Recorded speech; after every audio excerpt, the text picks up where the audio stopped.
কেন এই প্রবলেমটা হচ্ছে আমরা সেটা রিসার্চ করে আফটার ইলেকশন সায়েন্টিস্টদের সাথে কথা বলে, যেমন আপনারা জানেন সুন্দরবনে আগে যখন বন্যা হতো, নোনা জলে সমুদ্রের সব ধান নষ্ট হয়ে যেত। আমরা তখন রিসার্চারদের নিয়ে টিম তৈরি করে আমরা সেই ধানটার যে নোনা জলে যে ধানটা নষ্ট হয়ে যেত সেটাকে আমরা আজকে স্বর্ণ ধানে পরিণত করেছি এবং সেটা দারুণ ভালো ধান হচ্ছে। সেই রকম এদের যদি কোনো পোকামাকড়ের কোনো ব্যবস্থা থাকে, সেটা প্রশাসন, তার হেলথ ডিপার্টমেন্ট আছে, তার এগ্রিকালচার ডিপার্টমেন্ট আছে, তার এনভায়রনমেন্ট ডিপার্টমেন্ট আছে। আমার মনে হয় it is mainly related to health department and irrigation department. এবং টি বোর্ড আছে, বা টি বোর্ড কী করলো কি না করলো আমার দেখার দরকার নেই।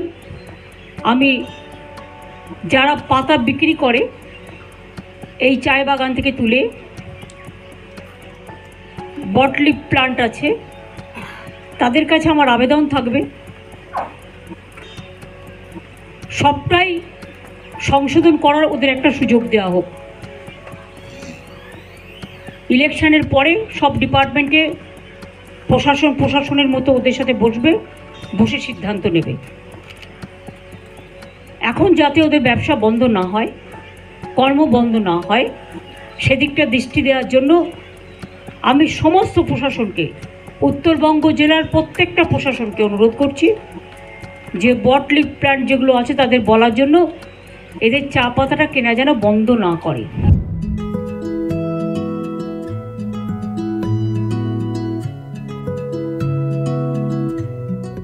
আসবেন তো শুভ মুহূর্তে। মুখ্যমন্ত্রী মমতা বন্দ্যোপাধ্যায়ের হস্তক্ষেপে আন্দোলনের পথ থেকে সরে এলেন উত্তরবঙ্গের ক্ষুদ্র চা বাগান মালিকেরা। সম্প্রতি নিষিদ্ধ রাসায়নিক নেই এই মর্মে ল্যাবরেটরি শংসাপত্র না দিলে ক্ষুদ্র চা চাষিদের কাছ থেকে কাঁচা পাতা না কেনার সিদ্ধান্ত নিল উত্তরবঙ্গের বটলিপ ফ্যাক্টরিগুলি। টি বোর্ড এবং Indian food safety and standard authority of ইন্ডিয়ার মানদণ্ড ও নির্দেশ মেনে সোমবার থেকে এই সিদ্ধান্ত কার্যকর করা হয়েছে।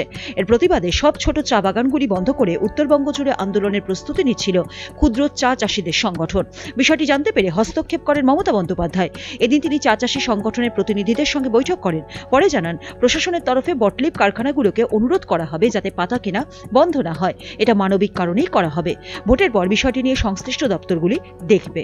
অন্যদিকে মুখ্যমন্ত্রীর এহেন উদ্যোগকে স্বাগত জানান ক্ষুদ্র চা চাষী সংগঠনের তরফে বিজয় গোপাল চক্রবর্তী।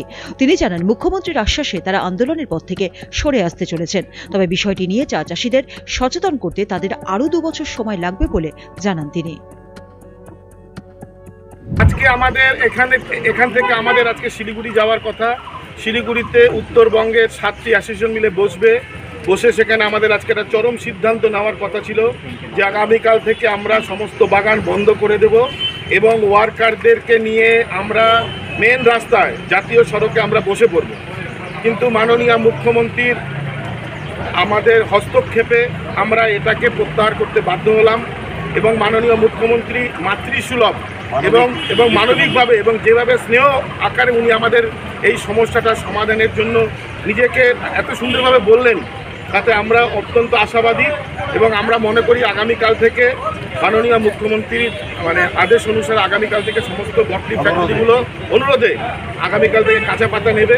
আর আমাদের উত্তরবঙ্গের প্রায় 50,000 ক্ষুদ্র চা চাষি এবং তাদের সাথে প্রত্যক্ষ পরোক্ষভাবে জড়িত 10 লক্ষ মানুষের রুজি রোজগার আর ব্যাহত হবে না। আগামীকাল থেকে নর্মাল যেটা আছে সেটা হবে। চালসা থেকে শুভজিৎ দত্তের রিপোর্ট, উত্তরবঙ্গ সংবাদ।